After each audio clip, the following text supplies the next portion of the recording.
Okay, good evening, everyone. Welcome to RoxFilm 2020.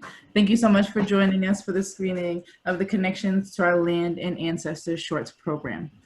First, we would like to thank the filmmakers who are here for sharing their work, especially during these times of unrest.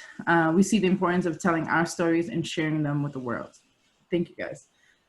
We are going to start by having the filmmakers introduce themselves and then spend some time talking about the films. We do only have 25 minutes for this segment to make way for our next film that we'll be screening, so we will be wary of time. But this is a webinar format, so if you have any questions, please use the Q&A, and if you have a comment, please use the chat function. So I'm going to turn us over to Sarah, which I see first here. Why don't you introduce yourself and your film? Kia ora koutou katoa. Ko taupiri te maunga, ko Waikato te awa, e rere nei ki te puaha. Ko Ngāti Tipa te hapu, ko Waikato te iwi, ko Tainui te waka, ko te kotahitanga te marae, ko Paututau te rangatira, ko Tupaia te tupuna, nau reira, tēnā koutou, tēnā tātou katoa. Good evening. My name is Sarah. Very grateful to be with you guys tonight. What I just did was a traditional introduction that we do as Māori people, and it's called a pepeha. So very grateful to be here. Thank you. Thank you, Sarah. And Jeremy, will you introduce yourself? Sorry, Jeremy, you're still muted. Hey, sorry about that. No problem. My name is Jeremy Gradone. I assisted Guenny in the making of Volcano's Last Wish. It's an honor to be here. It's an honor to be part of this festival and this panel. I had the great luck to serve 3 years in the Peace Corps in the Republic of Cape Verde, which is where I met Guenny. I was an English teacher there for 3 years. And Guenny and I have worked on many projects over the years and was really happy to do all the editing and help with some of the narrative structure, but it's really his piece. Thank you, Jeremy. And Guenny, why don't you introduce yourself and Volcano's Last Wish? Thank you to the Roxbury International Film Festival, and thank you, Sabrina, to host this event. And yeah, the film, it's a very interesting story. I shot it, started in 2018, and we finished it this year. So far, the film has been at the Pan-African Film Festival. It was nominated for Best Short Film. But it's more than that. It has a very interesting story about this very small village on the crater of the volcano, and the people are related to this volcano. This volcano is also part of their story, and this 105 years old elder who is a guardian of the history and culture of the village. So he want to pass this through his grandson, who is 9 years old. And the film developed with giving him the camera and ask him to record everything about the history and culture and the winemaking in this very tiny village of Chandas Caldeiras on the island where I was born in Fogo, Cape Verde. Thank you, Guenny. Mishy, would you introduce yourself, please?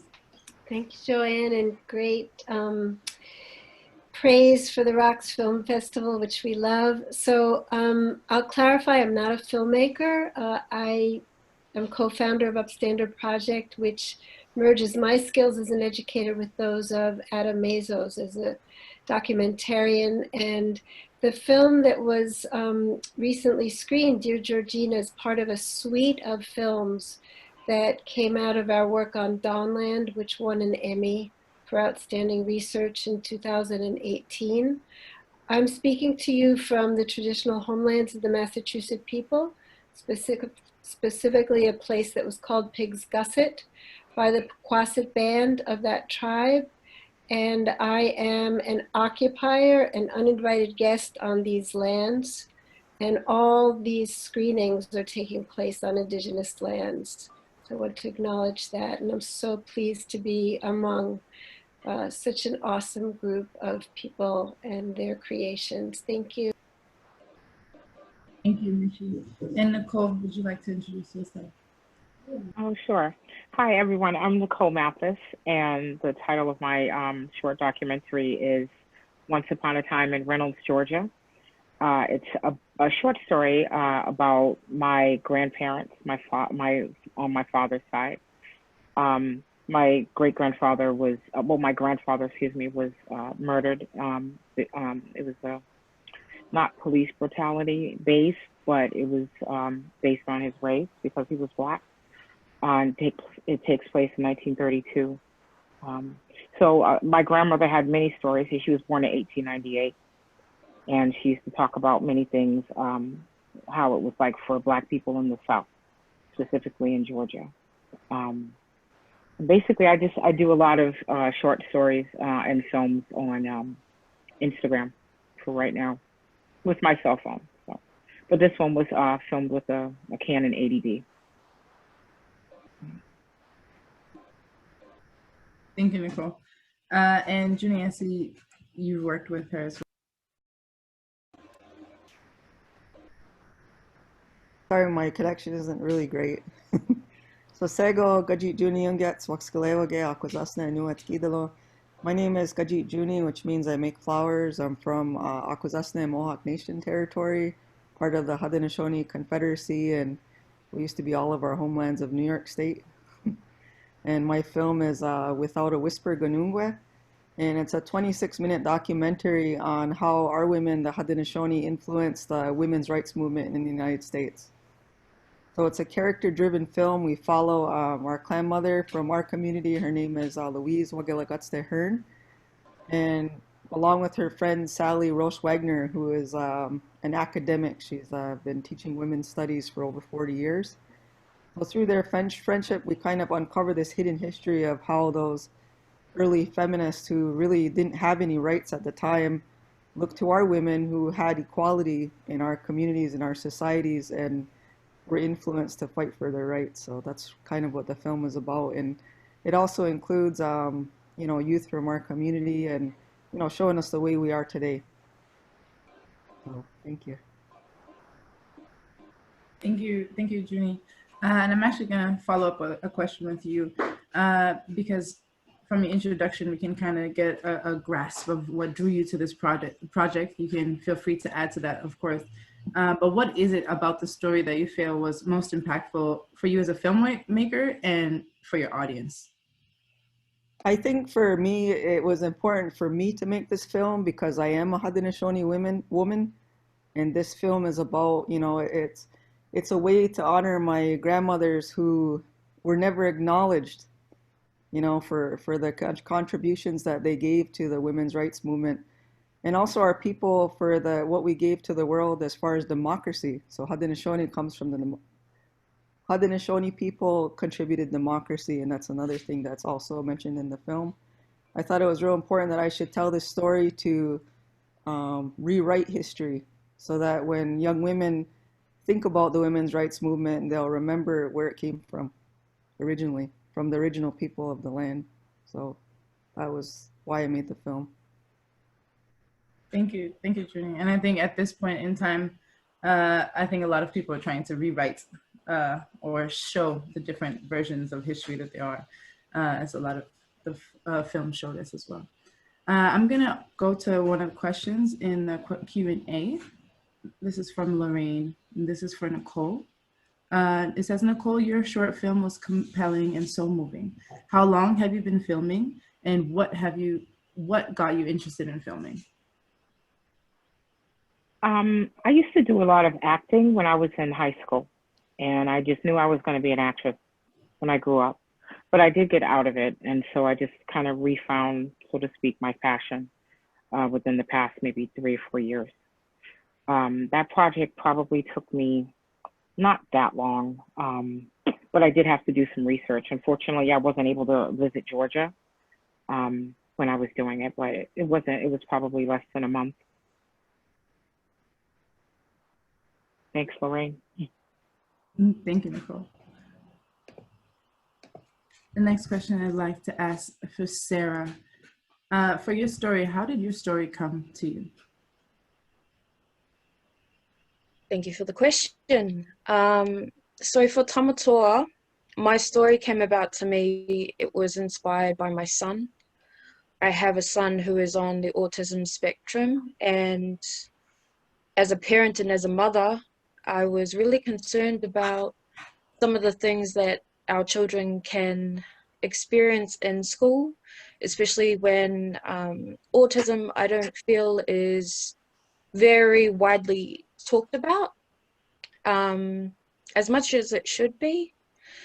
And I really wanted to try and create this piece as an ode to my son and for other children like him, that if you know your heritage and where you come from, people can't really diminish your spirit. And so that was really the true message of the story. That's very nice and very true that we have so many marginalized groups, and one group that we don't hear enough from or about is the students, the people that have autism, the people that are suffering with mental illness. And I like that you brought that to light. And I really like the ending, how it kind of overcame his own story within himself and his culture. So that was very nice, Sarah. Thank you. The next question I would like to ask is to Guenny. Can you tell me, how did you get the idea for your project and what really kind of kept the fire in this volcano alive? Thank you for the question. This story goes always back before I was born. My mother always, used to go to the Cham to get fruits to sell in the city to survive. So my mom told me a lot of stories about this place, and I fall in love with this location. And matter of fact, I'm from there today. I have my own little funcula in this place, and what that means to me, I grew up with this story, and I wanted to be able, as a filmmaker, to tell the story from my own imagination from that time. We go back 100 years before.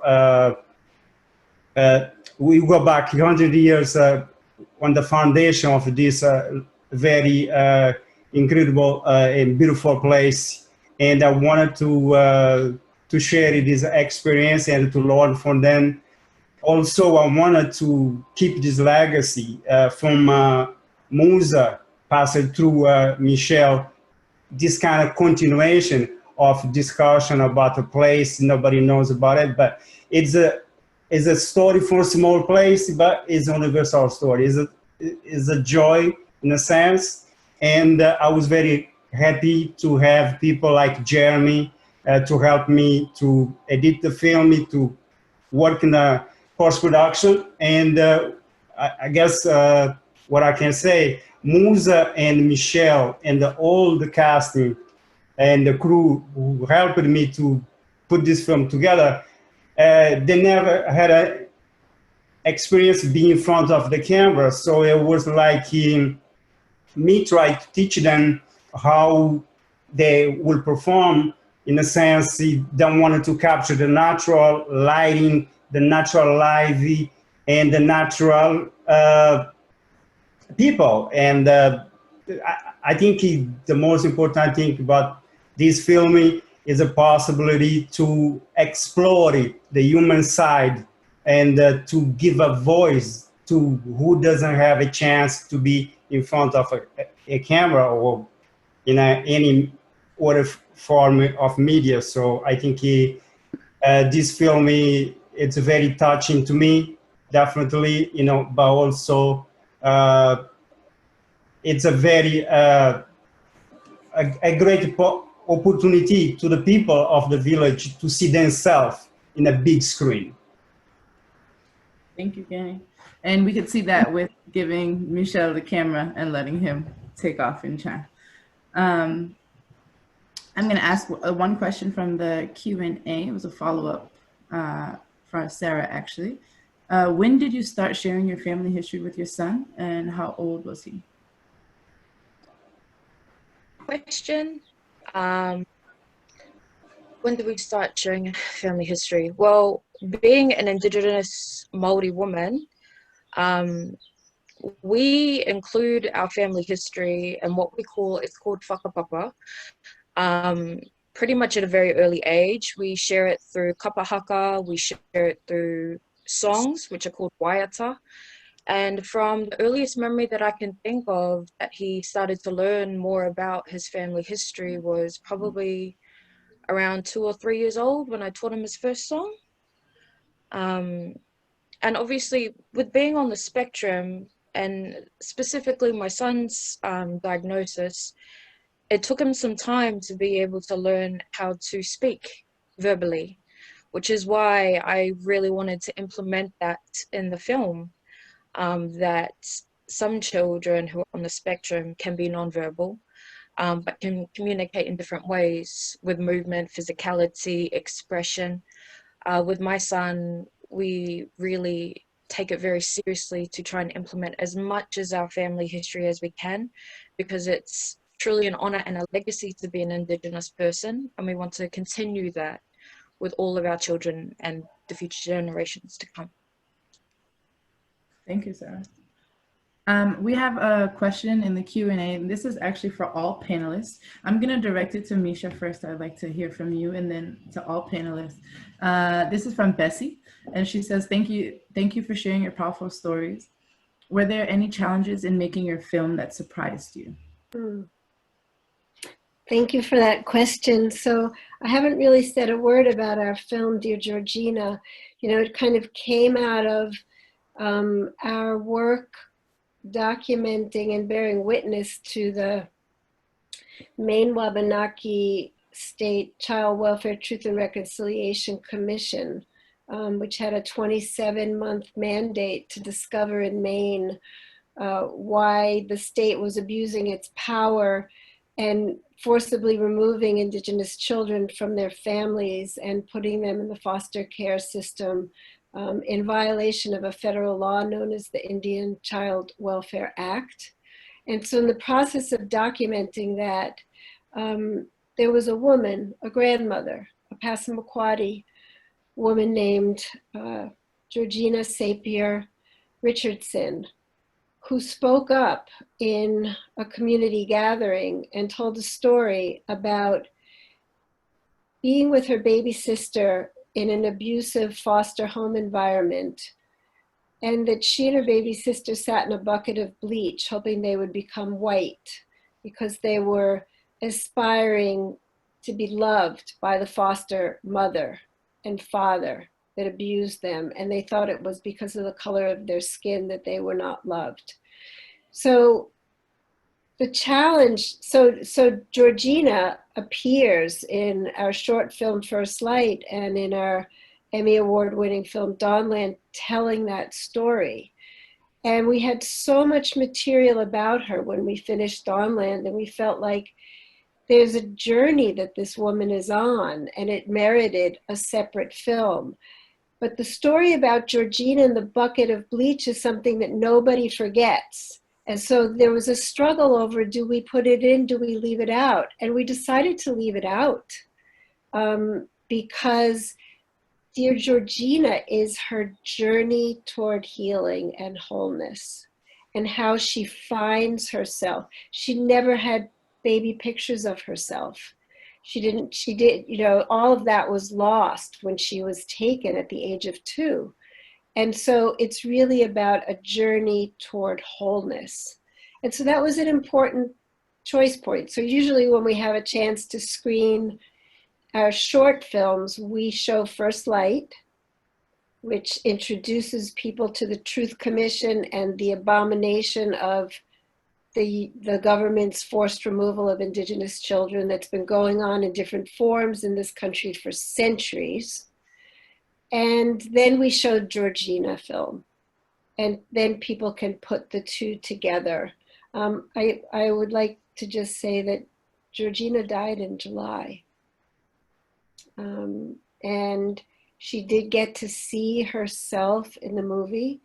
And in some ways, it brought enormous meaning to her in her process of putting together these pieces that had been fractured by an abusive system. Thank you, Mishy, for sharing. I'm very sorry for the loss of Georgina, but I'm very happy that she was able to watch the film. Having watched that, I think that does bring it like the full circle, even looking for her photo, her beginning, and then this showing kind of sadly the end, but thank you. I would like to ask, I know we only have a few minutes left, but if any of the other panelists would like to answer this question about any challenges that you faced in your film that surprised you?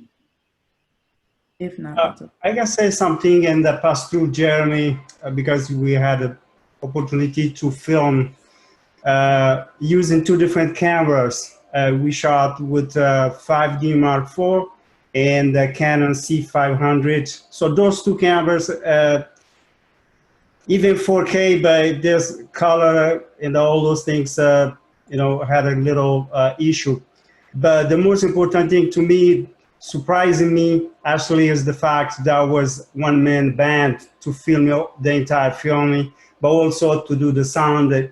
But the most important thing I learned with this filming is the responsibility that as a filmmaker, you have to introduce to somebody that you work with. And the fact that I worked with Musa, who is almost 90 years old, and with a character I cannot compare with anybody that I know before, and never be in front of the camera. Every time he was delivering the most powerful message to me, the most powerful performance. But also we had issue. I will let you. I will give that to Jeremy to talk about the editing process before we finish this.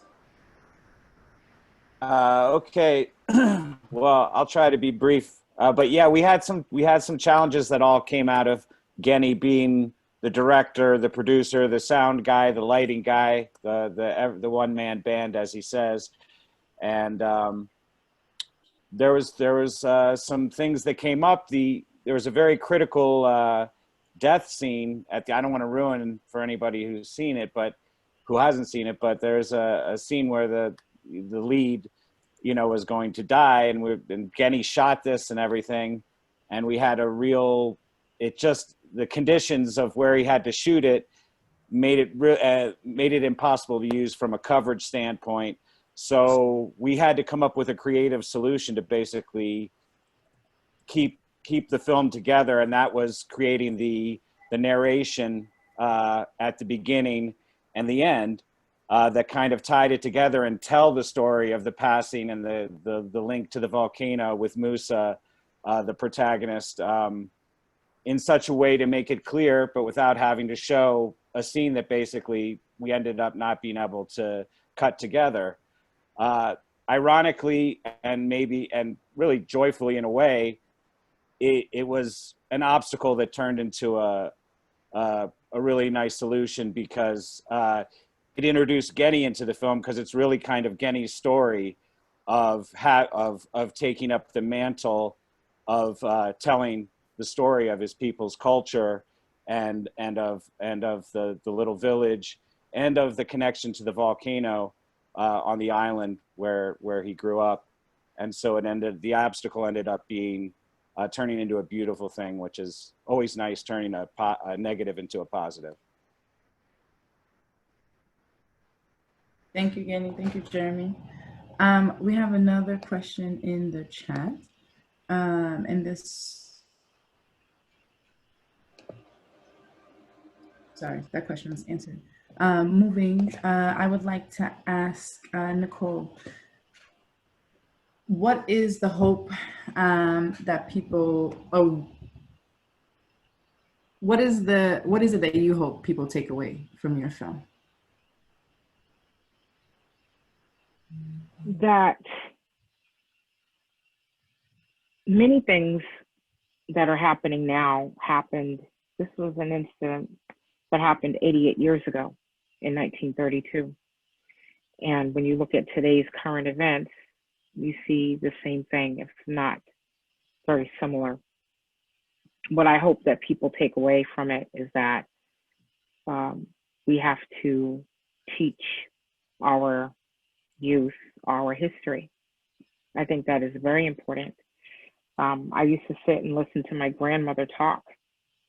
I didn't always pay attention because I was young, but when I got older as a teenager and in my early 20s, I started really paying attention to her before she passed.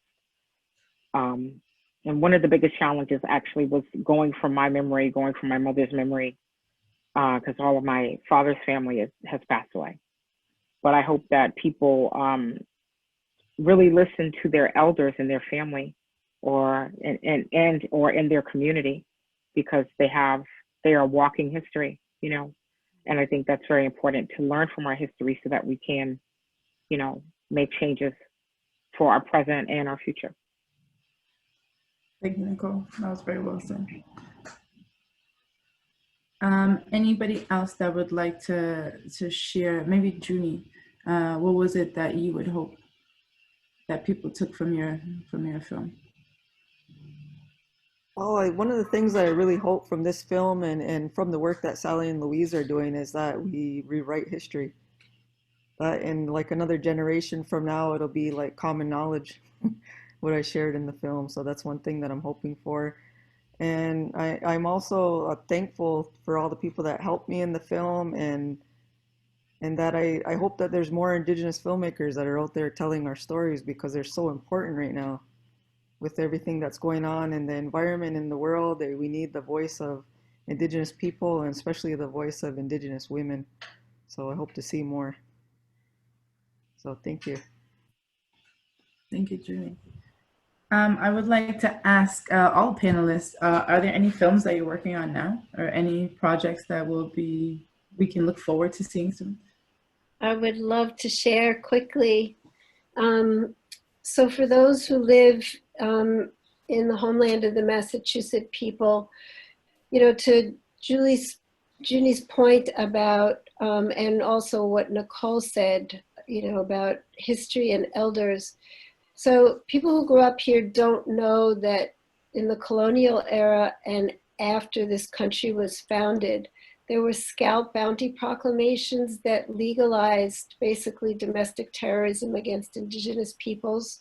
This entire region was known as the Dawnland, or Chuaponekik, and the government issued proclamations encouraging settlers, white settler men, to go out and scalp, capture, kill Indigenous children, women, and men. And it was the documents that proclaimed this were signed in downtown Boston in the old State House. Nobody knows this. Children who grow up here have no idea that that the origins of hatred against Indigenous peoples was engineered through these scalp proclamations and disputes over the land. And so our next film is going to be called Bounty, and it will be a short, and I hope we can share it in this space. And there are probably over 100 scalp proclamations that were declared in different parts of this country over the course of a couple of centuries. We're focusing on one of them that was declared in 1755, which was one generation before the American Revolution. And descendants of those who survived that scalp proclamation with their children read it in the space where the original document was signed. And I could say a whole lot more, but I'll leave it there. So it will be called Bounty, and there's an extensive, this is my work to write a teacher's guide, working on a historical timeline, trying to pull all these things together so that people who learn in different ways will find materials that you can't really put in a short film, but you can put them in the educational platform. So that's what we're trying to build out. Thank you, Mishy, for sharing. Look forward to seeing you, Bounty. Anybody have any other projects that they're working on they'd like to share? Or any last words that you guys would like to share? Just quickly, I am working on another new short film. It's very early stages, but hopefully we should have it ready by mid next year.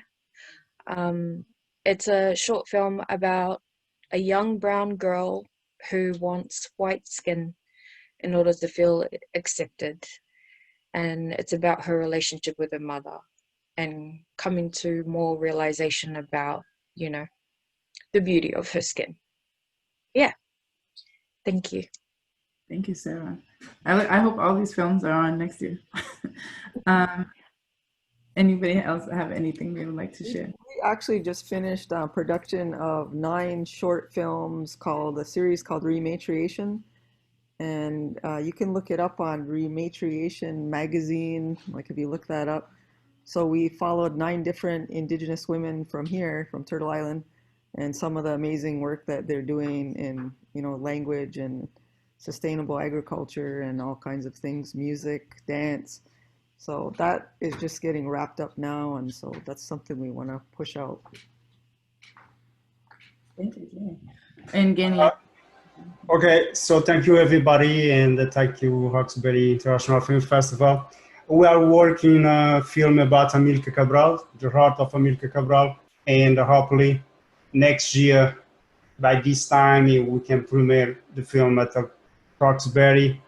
And you know, we have a lot of projects, Jeremy and I, we have a lot of things to do, but for now, I'll leave it to other people to say something, and thank you again. Thank you. Okay, everyone. Sadly, it looks like our time has come to an end. I would like to emphasize from the chat, Valerie Dupina said, all these films were amazing. So happy I was able to watch. Thank you all for joining us. And I'd like to echo that a little bit. Thank you. It's really nice as I was able to see the films and put all the faces to them. And they were really beautiful pieces.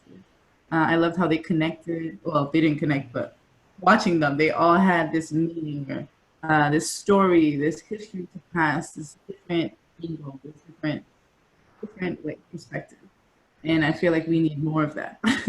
And I appreciate all the work that you guys have, and I look forward to all the work that you guys will be coming out with soon. And I also like to say, remember, if you have not already viewed Wine Game, the External Extra, or White People's Money, they will be screened next, so please join us. And please, if you have any other questions, look at our website for other activities or films throughout the festival. Thank you all for joining us again, and we look forward to seeing you virtually around the festival. Thanks, Joanne. Thank you.